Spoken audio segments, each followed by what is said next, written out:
sore Mas. Selamat sore Mas. Kita dari Universitas Muhammadiyah Magelang kesini mau nanya-nanya soal usahanya Masnya.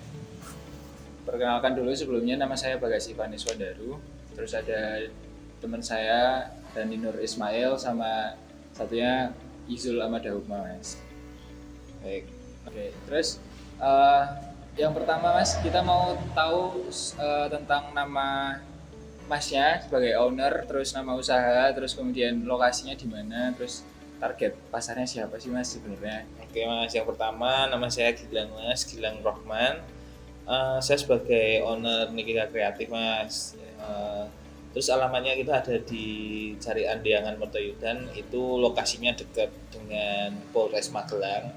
Lebih tepatnya ada Masjid Kubah Kuning masuk ke dalam lah Mas, ke arah daerah situ. Nah, terus tadi apa lagi Mas? Terus kemudian target pasar dari Nikita Kreatif ini tuh sebenarnya siapa saja sih Mas? Oke, kalau untuk target pasar kita untuk selama ini kita ada di instansi Mas. Ada beberapa dari pelajar, dari ibu-ibu kayak misal aerobik, terus apa itu namanya? Komunitas-komunitas juga ada Mas. Kayak gitu.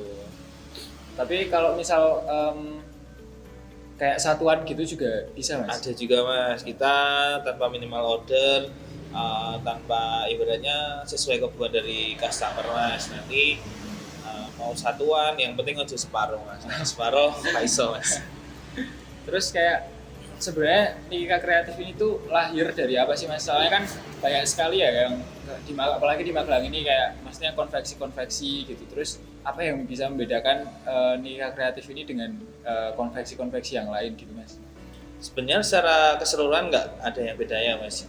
Cuman yang kita tekankan adalah kita memperbanyak ibaratnya customer itu punya kayak keluhan apa, lalu kita punya solusinya. Nah, kalau dari segi bisnisnya, konveksi itu nggak ada bedanya. Misal kita kayak beli kain, terus dijahit, terus nanti jadi kaos, itu kan hampir semua konveksi pasti kayak gitu kan Mas.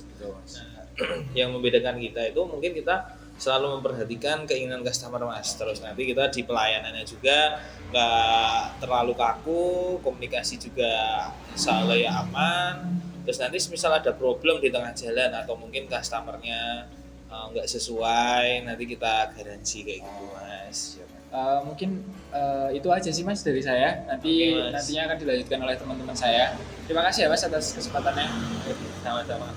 Oke baik Mas, saya Dani melanjutkan dari teman saya Mas Bagas. Saya ingin bertanya Mas ini tentang kondisi usahanya Mas Gilang untuk saat ini dan beberapa tahun kebelakang ini bagaimana? Apakah dari beberapa tahun kebelakang itu peningkatan terus atau ada penurunan? Dan semisal ada penurunan itu saat kondisi yang bagaimana Mas? Oke Mas Dani, terima kasih atas pertanyaannya. Untuk kondisi di tahun 2025 ini bisa digolong mungkin ekonomi sedang lesu ya Mas, karena itu semua sektor sepertinya seperti itu.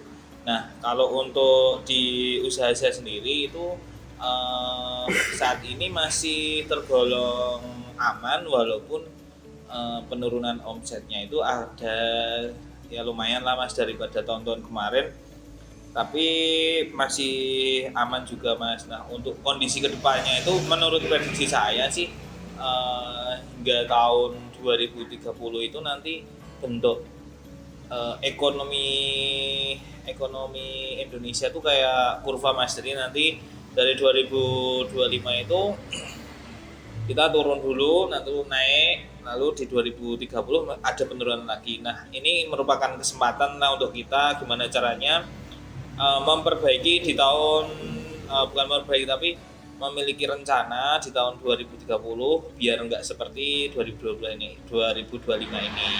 Oh ya Mas, ini ada pertanyaan yang agak inti sih Mas ini tentang rata-rata omset bulanan. Untuk Nika ini rata-rata omset bulanan mencapai berapa Mas untuk saat 2025 ini Mas?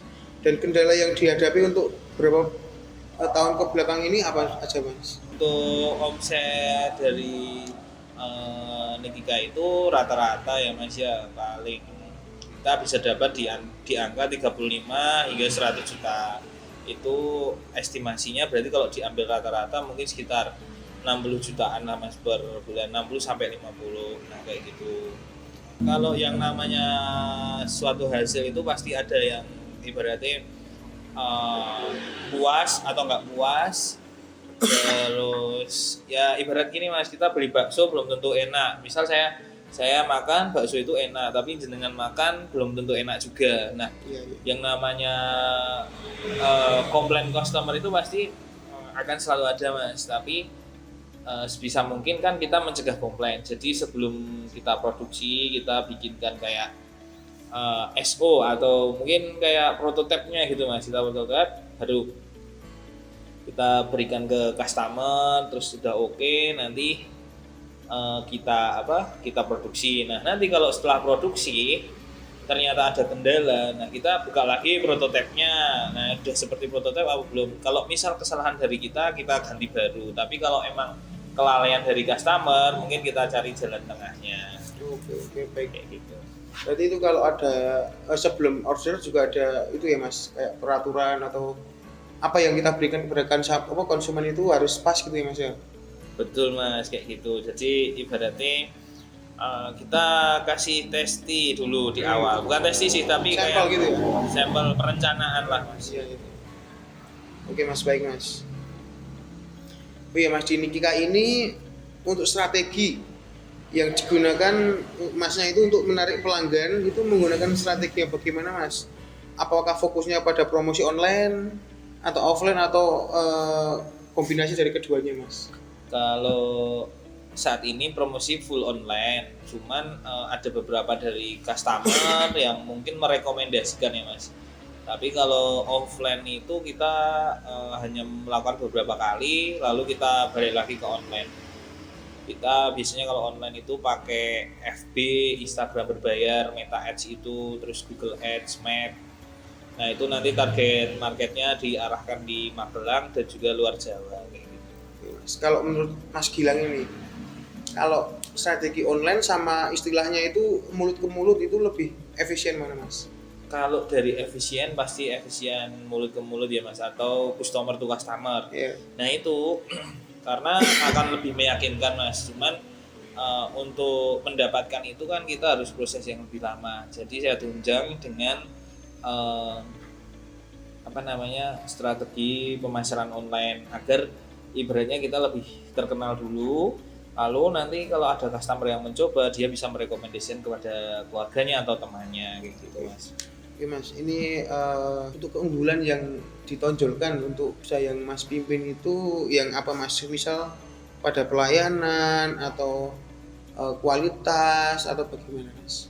Untuk itu kita ya mencakup semuanya sih Mas, dari pelayanan kita maksimal, untuk kualitas kita berikan yang terbaik, terus untuk garansi kita berikan, terus untuk ketepatan waktu juga kita usahakan. Jadi untuk selama ini dari poin-poin tersebut bisa terpenuhi Mas. Semoga ke depan kita lebih ada value lagi Mas. Tapi untuk saat ini value kita seperti itu Mas. Oke baik Mas. Mungkin pertanyaan dari saya cukup ini aja Mas ya. Nanti dilanjutkan oleh rekan saya. Terima kasih ya Mas. Perkenalkan, saya Izlam Uma, melanjutkan dari rekan saya. Sebelum saya akhiri wawancara ini, saya meminta Mas Gilang untuk memberikan pendapat dan saran singkat tentang tips dan strategi digital marketing untuk menjangkau pelanggan lebih banyak. Oke Mas, kalau misal tipsnya itu kita harus riset ya Mas. Jadi digital marketing itu bukan soal kita bisa iklan terus bayar jasa iklannya, tapi ibarat kita harus ada riset keywordnya Mas. Dimana keyword itu biar sesuai. Ibarat kita contohnya adalah bakso di Magelang. Nah kayak gitu customer itu udah bisa lihat toko Masnya itu kayak yang nomor pertama. Anggap aja kita lihat semisal kayak lihat rekomendasi makanan kan kalau nggak di Instagram, TikTok atau di Maps ya Mas.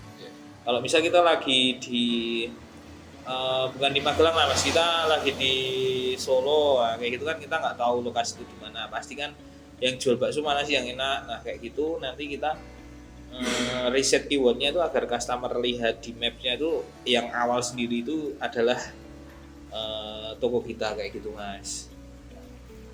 Terus apa lagi mas? Dan ada bagaimana cara mengoptimalkan layanan kepada pelanggan supaya pelanggan kedepannya tertarik untuk memesan barang lagi ke Nikika ini.